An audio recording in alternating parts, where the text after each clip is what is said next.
Brother Dan here. Today I'm gonna talk to you about frequency, vibration, and also a couple concepts. One being the idea that the solution is at a higher frequency than the problem. You might have heard that quoted, I think by Einstein. I know I've heard Tony Robbins talk about that. The solution is at a higher frequency than the problem. Also, the frequency of nature. I'm at a very beautiful, amazing place right now, right on the beach.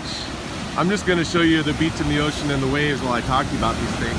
Because the ocean's very powerful, nature's very powerful, but it's powerful in a way where it has a very high frequency and vibration, and it's almost like the vibration of peace. If you've ever had peace of mind, clarity of thought, the ocean, as well as anything in nature, a mountain top, go out into a nice pasture, even go into a park or a nice area that has some green grass, put your feet on the grass, even, dang, there's a good one, there's a big wave. Even hugging a tree, if you've ever hugged a tree, I have.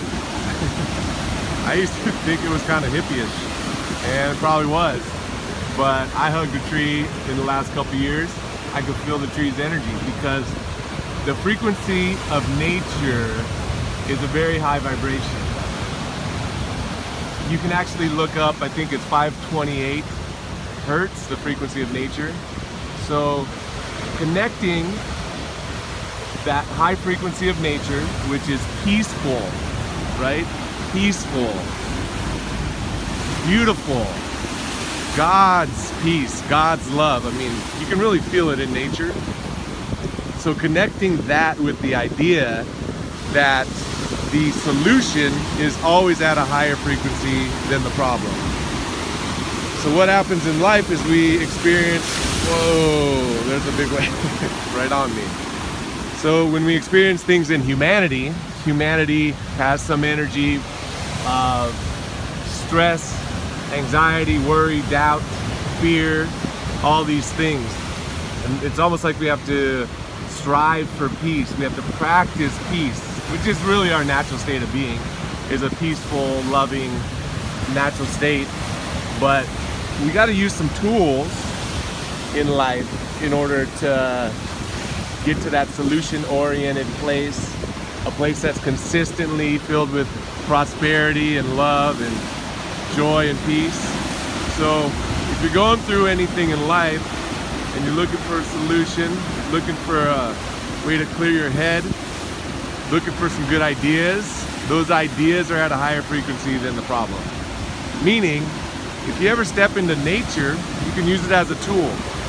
Use it to travel to escape to enjoy, but also use it as a tool while you're going through your life. And if you ever really need to clear your head and come up with a solution to something that you're going through in your life, always know that the frequency of nature is a very high, beautiful vibration, very peaceful frequency, and you'll connect yourself more easily to things like solutions when you're in that space. All right? So use nature for beauty and experience and all that, but also know when you go into nature, you're gonna link up with clearer thoughts, higher vibration thought patterns, higher vibration ideas. Those higher vibration ideas and thought patterns are more inclined to be solution-oriented, creative-oriented. It'll feel good, you'll get some good ideas, you'll solve your problems, you'll get peace of mind, and then you can go back into your life with people, which can be a variety of vibrations. But man, nature's just tight. Nature's just peaceful, loving. It's consistent. Nature's consistent, consistently amazing. So for you, link those things together. If you want to solve a problem, use nature. Go into your yard, go to a park, go to the beach, go out in the woods, go somewhere like that if you want to connect to a solution for something that you're going through in life. All right? So I hope you enjoyed this video. Hope you enjoyed the waves. This video is all about nature. I'm just the narrator. I love you. God bless you. And I'll see you in the next video.